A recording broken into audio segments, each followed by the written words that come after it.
Hello friend, SP education में आपका हार्दिक स्वागत है।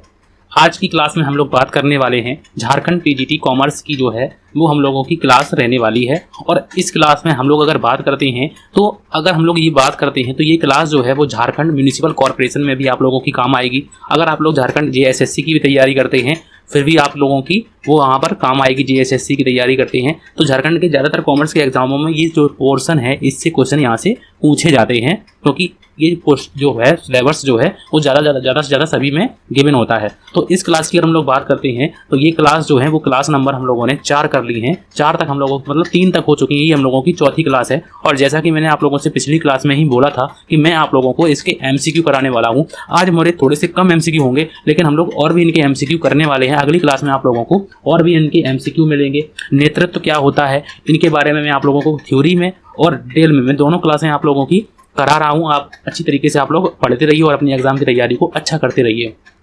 तो हम लोग फ्री ऑफ कॉस्ट हर चीज़ की बात करते हैं। तो हम लोगों ने संगठनात्मक सिद्धांत की बात की थी। संगठनात्मक सिद्धांत क्या होते हैं उनके बारे में जितनी भी क्लासें हैं अगर आप लोगों ने नहीं करी हुई हैं तो मैंने आप लोगों को, अगर हम लोग दिखाना चाहते हैं आप लोगों को, कि आप लोग ये देख लीजिए कि मैंने आप लोगों को कहाँ तक क्लासें मतलब कि कितनी क्लासें करा दी हैं। तो पिछली क्लास में हम लोगों ने भराड़पड़ पढ़ा था। भराड़पड़ का मतलब हम लोगों ने, फिर उसके बाद हम लोगों ने देखो यहाँ पे हम लोग पिछली क्लास की बात करते हैं कि संगठनात्मक संरचना क्या होती है, इसको जाना था हम लोगों ने। इसके बारे में प्रारूप को जाना था कि रेखा संगठन क्या होता है, रेखा एवं कर्मचारी संगठन क्या होता है, इनको हम लोगों ने अच्छी तरीके से जाना था। क्रियात्मक संगठन को हम लोगों ने काफी डिटेल में जाना था। रेखा संगठन क्या होता है कि देखिए यहाँ पे हम लोगों ने, ऐसा नहीं है कि बिल्कुल ऊपर से आप लोगों को पढ़ाएं, ठीक है। बहुत से लोगों की यही स्ट्रेटेजी होती है कि ऊपर से पढ़ा दिया और अपने जो पेड कोर्सों का प्रमोशन कर दिया, लेकिन अपनों को अपने का ऐसा तरीका नहीं है, ठीक है। तो रेखा संगठन क्या होता है, रेखा एवं कर्मचारी संगठन क्या होता है।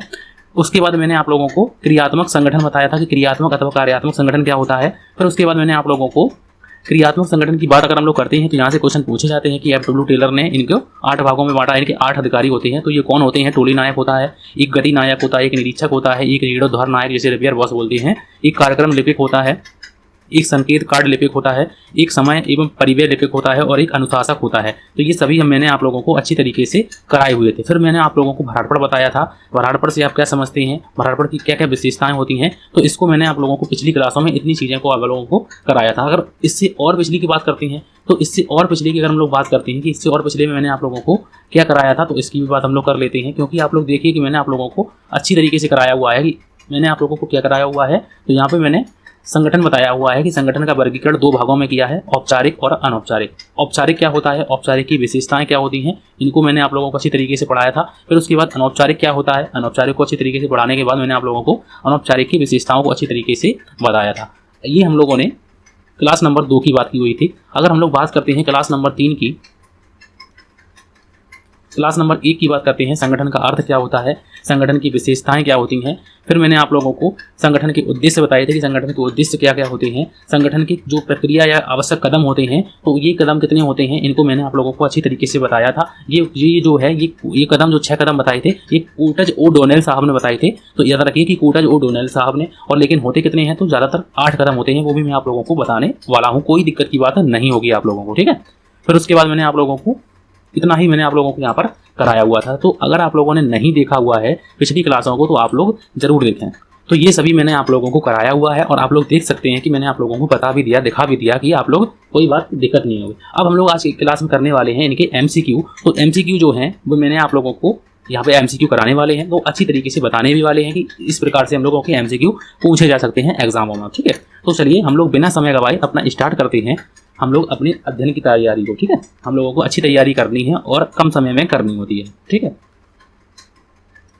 तो क्वेश्चन नंबर 1 लिखा हुआ है और यहाँ पे लिखा हुआ है कि संगठन के बहुविकल्पीय प्रश्न हम लोग बात करने वाले हैं, संगठन के बहुविकल्पीय प्रश्न, ठीक है। तो सबसे पहले लिखा हुआ है कि इंग्लिश में भी क्वेश्चन लिखा हुआ है कि अकॉर्डिंग टू कूटज ओ डोनेल द ऑर्गेनाइजेशन स्टेप आर। तो कूटज एवं ओ डोनेल के अनुसार संगठन प्रक्रिया के कदम हैं। कूटज ओ डोनेल के अनुसार संगठन प्रक्रिया के कदम हैं 4 होते हैं, 6 होते हैं, 7 होते हैं या फिर 8 होते हैं। तो इसका सही आंसर आप लोगों को बताना है कि इसका सही आंसर क्या हो जाएगा।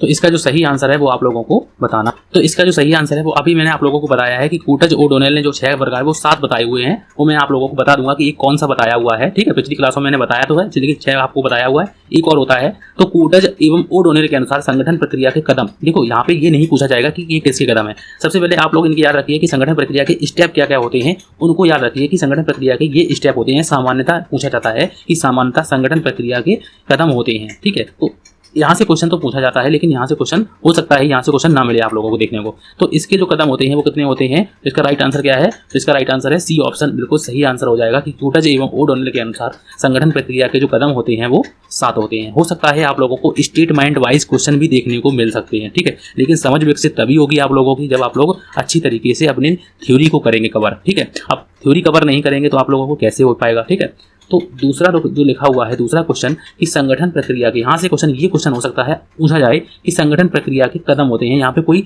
बात नहीं पूछी है, किसी भी विद्वान के अनुसार नहीं पूछा है कि संगठन प्रक्रिया के कदम होते हैं।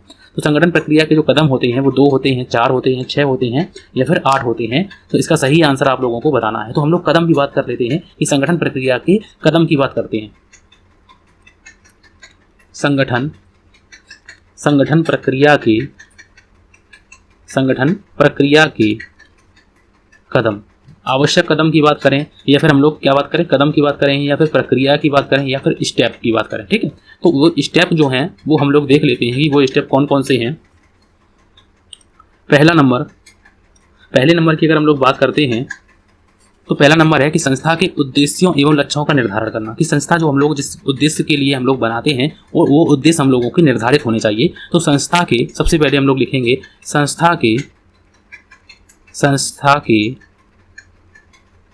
संस्था के उद्देश्यों एवं लक्ष्यों का निर्धारण, संस्था के उद्देश्यों एवं लक्ष्यों, संस्था के उद्देश्यों एवं लक्ष्यों का निर्धारण। ठीक है, लक्ष्यों का निर्धारण, तो ये पहला कदम है। अगर हम लोग दूसरे कदम की बात करते हैं या दूसरी प्रक्रिया की बात करते हैं तो विभिन्न क्रियाओं का निर्धारण करना। ये सारी बातें मैंने आप लोगों को पहले ही बताई हुई हैं, लेकिन मैं फिर से आप लोगों को बता रहा हूं कि विभिन्न क्रियाओं का निर्धारण, विभिन्न क्रियाओं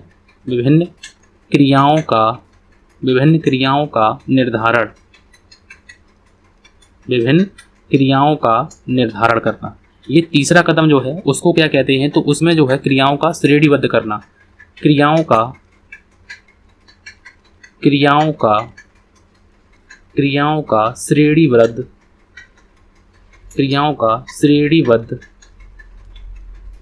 श्रेणीबद्ध करना। तो ये इनका तीसरा कदम है कि क्रियाओं का श्रेणीबद्ध किया जाना अथवा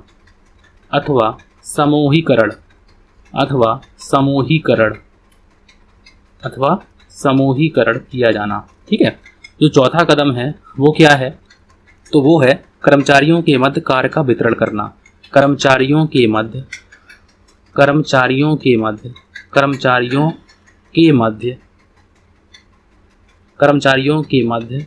कार्य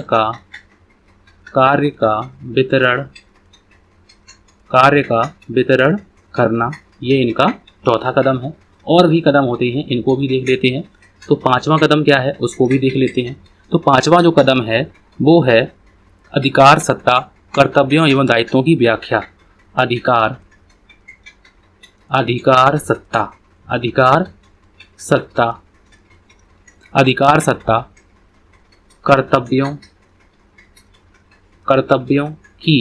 कर्तव्यों की व्याख्या, कर्तव्यों एवं दायित्वों की व्याख्या, कर्तव्यों एवं दायित्वों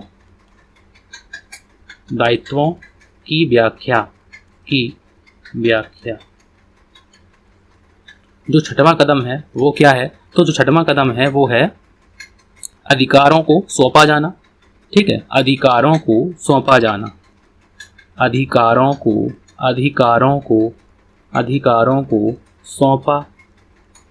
सौंपा जाना। और जो सातवां कदम है तो वो है भौतिक संसाधन तथा उपयुक्त पर्यावरण उपलब्ध कराना। भौतिक संसाधन संसाधन, भौतिक संसाधन तथा उपयुक्त पर्यावरण उपलब्ध कराना। ठीक है। और जो आठवां कदम है वो हम लोग यहाँ पर लिख देते हैं। आठवें कदम की अगर हम लोग बात करते हैं तो समन्वय, संतुलन एवं संबंध स्थापित करना। समन्वय,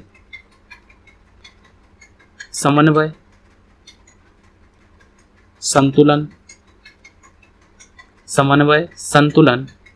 एवं संबंध स्थापित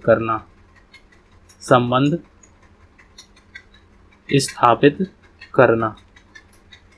ठीक है। तो ये सारी बातें मैंने आप लोगों को पहले ही बताई हुई हैं, उसमें से 6 बताई हुई थी, तो आप लोग यहाँ पर 8 कर लीजिए अपनी। और भी 1-2 ऐसी होती हैं कि जो मैंने आप लोगों को एक दूसरे में ही मर्ज करके बताई हुई थी। ठीक है। तो संगठन प्रक्रिया के जो कदम होते हैं वो यहाँ पर, इसका अगर हम लोग राइट आंसर की बात करते हैं तो देखो, इस क्वेश्चन में भले ही टाइम लग गया हो लेकिन आप लोगों को बात क्लियर हो गई होगी कि संगठन प्रक्रिया के जो कदम होते हैं वो 2 होते हैं, 4 होते हैं, 6 होते हैं या फिर 8 होते हैं। तो अगर कोई विद्वान का नाम लेके नहीं पूछा गया है तो आप लोग, तो इसका राइट आंसर क्या हो जाएगा? तो इसका राइट आंसर 8 हो जाएगा, क्योंकि यहाँ पर हम लोगों ने 8 प्रकार के अच्छी तरीके से आप लोगों को समझाया कि संस्था के उद्देश्यों का निर्धारण करना, फिर विभिन्न क्रियाओं का निर्धारण करना, क्रियाओं का श्रेणीबद्ध करना, उन्हें समूहीकरण करना, कर्मचारियों के मध्य कार्य का वितरण करना, अधिकार, सत्ता, कर्तव्यों एवं दायित्वों की व्याख्या करना। ये मैंने आप लोगों को इकट्ठे बता दिए थे, अधिकारों एवं इनको इकट्ठा करके बता दिया था जब मैंने आप लोगों को दूसरी क्लास में कराया हुआ था। भौतिक संसाधनों एवं उपयुक्त पर्यावरण उपलब्ध कराना, और ये 7वां और 8वां करके मैंने आप लोगों को इकट्ठा बता दिया था। तो वहाँ पे मैंने 6 जो हैं उनको बता दिया था, लेकिन आप लोग यहाँ पर 8 प्रकार के करके रखिए कि आप लोगों को अलग अलग मैंने आप लोगों को अच्छी तरीके से बता दिया। उसके बाद नेक्स्ट क्वेश्चन। ठीक है। तो नेक्स्ट क्वेश्चन की ओर बढ़ते हैं, और क्वेश्चन नंबर नेक्स्ट में लिखा हुआ है कि उपक्रम के संगठन की स्थापना करता है। उपक्रम के संगठन की जो है स्थापना करता है, तो इसका सही आंसर आप लोगों को बताना है कि इसका सही आंसर क्या हो जाएगा। उच्चतम प्रबंध करता है, मध्यम प्रबंध करता है, संचालक मंडल करता है, या फिर निम्न प्रबंध करता है। मतलब जो उपक्रम है, उपक्रम में जो संगठन की स्थापना करता है तो वो कौन करता है? टॉप मैनेजमेंट करता है, मिडिल मैनेजमेंट करता है, बोर्ड ऑफ डायरेक्टर करते हैं, या फिर लोअर मैनेजमेंट करता है। यहाँ पे स्पेलिंग गलत लिखी हुई है। ठीक है। तो इसका सही आंसर आप लोगों को बताना है कि उपक्रम के संगठन की स्थापना करता है तो वो कौन करता है। इसका सही आंसर आप लोगों को बताना है। तो इसका सही आंसर आप लोगों को बताना है। तो इसका जो सही आंसर है वो आप लोगों को तो इसका सही आंसर क्या हो जाएगा? उच्चतम प्रबंध जो है, उच्चतम प्रबंध, टॉप मैनेजमेंट जो है वो उपक्रम के संगठन की स्थापना करता है। तो इसका सही आंसर क्या हो जाएगा? तो इसका जो सही आंसर है वो हो जाएगा, ये ऑप्शन बिल्कुल सही आंसर हो जाएगा। उच्चतम प्रबंध कौन करता है? उच्चतम प्रबंध जो है वो इसकी स्थापना करता है। तो इसका राइट आंसर क्या हो जाएगा? ये ऑप्शन बिल्कुल सही आंसर हो जाएगा। उसके बाद नेक्स्ट क्वेश्चन, और नेक्स्ट क्वेश्चन की ओर बढ़ते हैं। क्वेश्चन नंबर नेक्स्ट में लिखा हुआ है,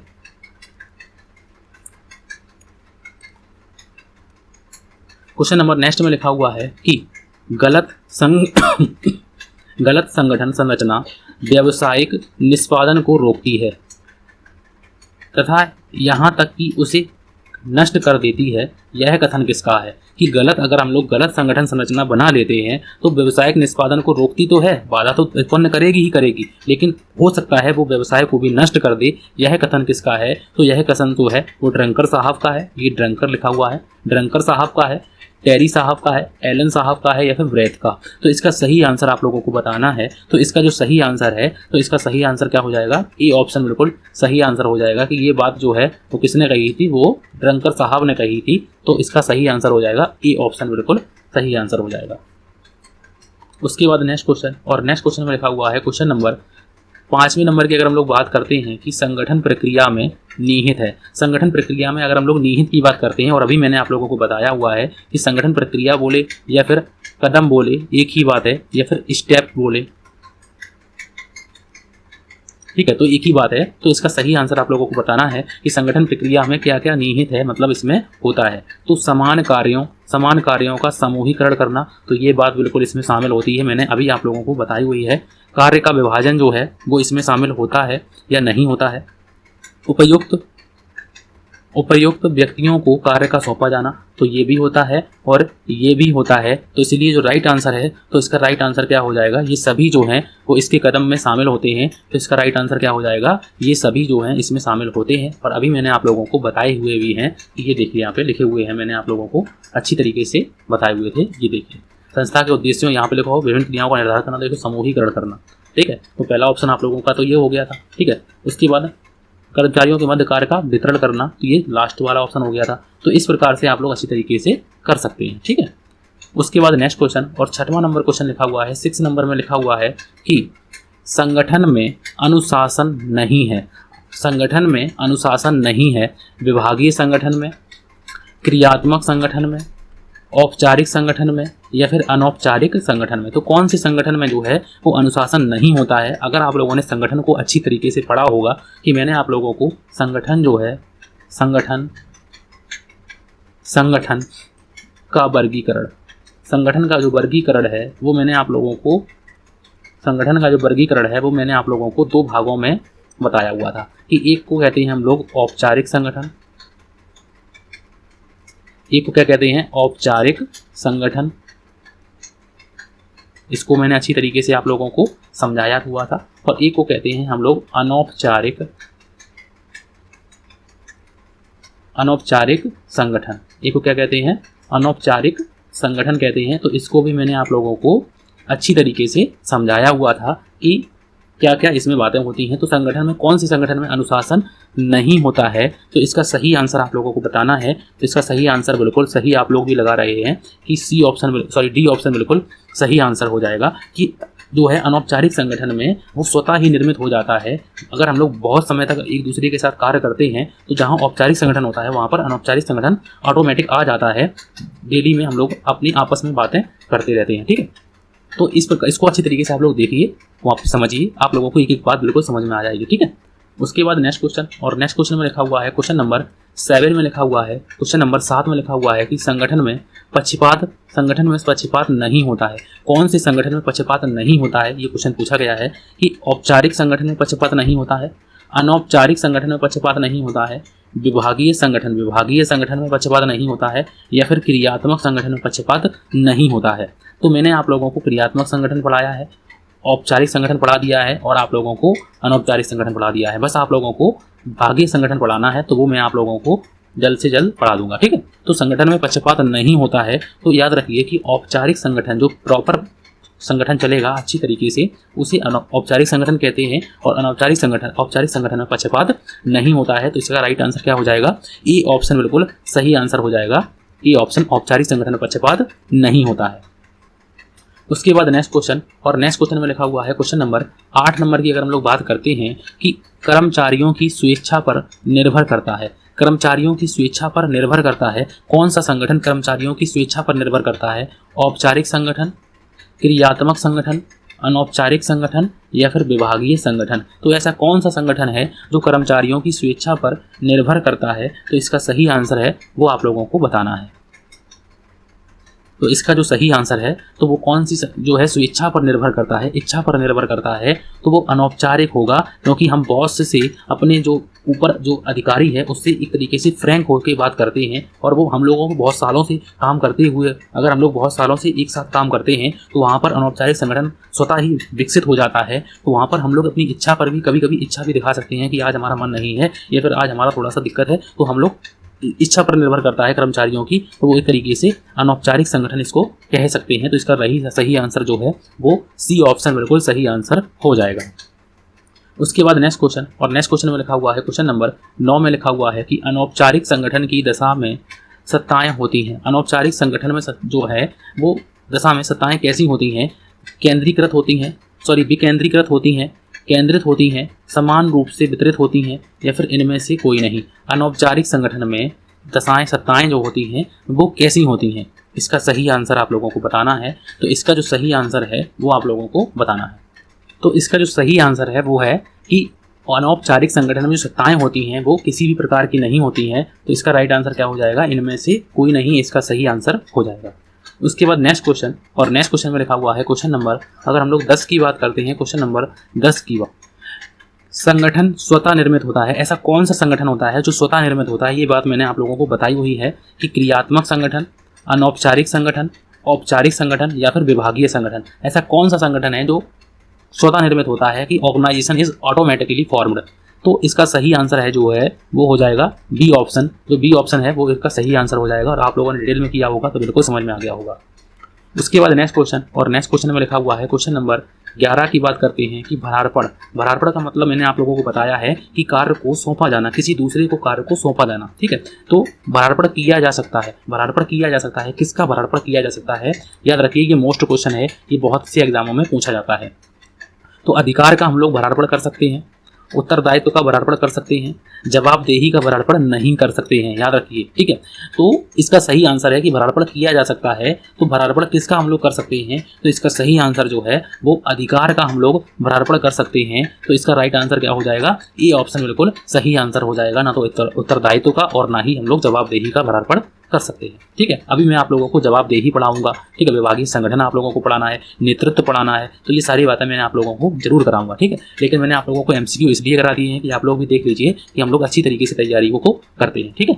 उसके बाद नेक्स्ट क्वेश्चन, और नेक्स्ट क्वेश्चन में लिखा हुआ है क्वेश्चन नंबर 12 में लिखा हुआ है कि उत्तरदायित्व होता है। उत्तरदायित्व कैसा होता है? अधीनस्थ का होता है, अधिकारी का होता है, दोनों का होता है, या फिर इनमें से कोई नहीं? तो उत्तरदायित्व जो होता है, रिस्पॉन्सिबिलिटी, तो रिस्पॉन्सिबिलिटी किसकी होती है? अधिकारी की होती है या फिर अधीनस्थ की होती है? तो याद रखिए कि उत्तरदायित्व जो होता है, तो इसका राइट आंसर आप लोगों को बताना है। तो इसका राइट आंसर बी ऑप्शन बिल्कुल सही आंसर हो जाएगा। तो बी ऑप्शन बिल्कुल सही आंसर हो जाएगा। उसके बाद नेक्स्ट क्वेश्चन, और नेक्स्ट क्वेश्चन में लिखा हुआ है क्वेश्चन नंबर 13 की बात करते हैं कि अधिकार का भरारपण नहीं किया जा सकता। ऐसी कौन सा जो है, ऐसा कौन सा अधिकार है? पहले मैंने अभी आप लोगों को बताया है कि भरारपण किया जा सकता है, तो आप लोगों ने कहा है कि अधिकार का भरारपण किया जा सकता है। अब भरारपण क्या होता है इसको आप लोग पुरानी क्लास में देखिए, ठीक है। अगर अधिकार का हम लोग भरारपण नहीं कर सकते हैं तो ऐसा कौन सा जो है अधिकार वो हम लोग इसका जो है भरारपण नहीं कर सकते, मतलब तो किसी दूसरे को ट्रांसफर नहीं कर सकते, किसी दूसरे को नहीं दे सकते हैं। तो दैनिक कार्य का भरारपण कर सकते हैं, बिल्कुल कर सकते हैं। गोपनीय कार्य का हम लोग भरारपण नहीं कर सकते हैं क्योंकि गोपनीय है। अगर किसी बात को हमें किसी से गोपनीय तरीके से करना है तो हम लोग किसी दूसरे से नहीं करेंगे कि आप इसको कर दीजिए गोपनीय तरीके से, ये बात नहीं है, क्योंकि ये काम गोपनीय नहीं रहा फिर, क्योंकि उसने जान लिया ना। तो इसका जो राइट आंसर है, तो इसका राइट आंसर क्या हो जाएगा? बी ऑप्शन बिल्कुल सही आंसर हो जाएगा कि हम लोग गोपनीय कार्य का भरारपण नहीं कर सकते हैं, ठीक है। उसके बाद नेक्स्ट क्वेश्चन, और नेक्स्ट क्वेश्चन में लिखा हुआ है क्वेश्चन नंबर 14 में लिखा हुआ है कि प्रबंध का स्वतः विस्तार होता है। ऐसे कौन सा जो है प्रबंध में स्वतः विस्तार होता है? भरारपण द्वारा, केंद्रीकरण द्वारा, विकेंद्रीकरण द्वारा, या फिर सभी के द्वारा? तो प्रबंध का जो विस्तार होता है, स्वतः विस्तार कैसे होता है? तो इसका राइट आंसर है कि स्वतः विस्तार जो होता है वो भरारपण द्वारा होता है। तो ये ऑप्शन बिल्कुल सही आंसर हो जाएगा। उसके बाद नेक्स्ट क्वेश्चन, और नेक्स्ट क्वेश्चन में लिखा हुआ है क्वेश्चन नंबर 15 की बात करते हैं कि अधिकार के भरारपण का आशय है अधीनस्थों को भरारपण का जवाबदेही उस अधिकारी की होती है जिसको ये कार्य दिया गया है, उत्तरदायित्व का, कार्य का, या फिर कार्य एवं संबंधित अधिकार का। तो इसका जो सही आंसर है, तो इसका सही आंसर है डी ऑप्शन बिल्कुल सही आंसर हो जाएगा। ये तीनों ऑप्शन जो हैं वो गलत हो जाएंगे क्योंकि यहाँ पर कार्य भी है और अधिकार से संबंधित अधिकार को भी हम लोगों को अधीनस्थों को भरारपण किया जा सकता है, ठीक है।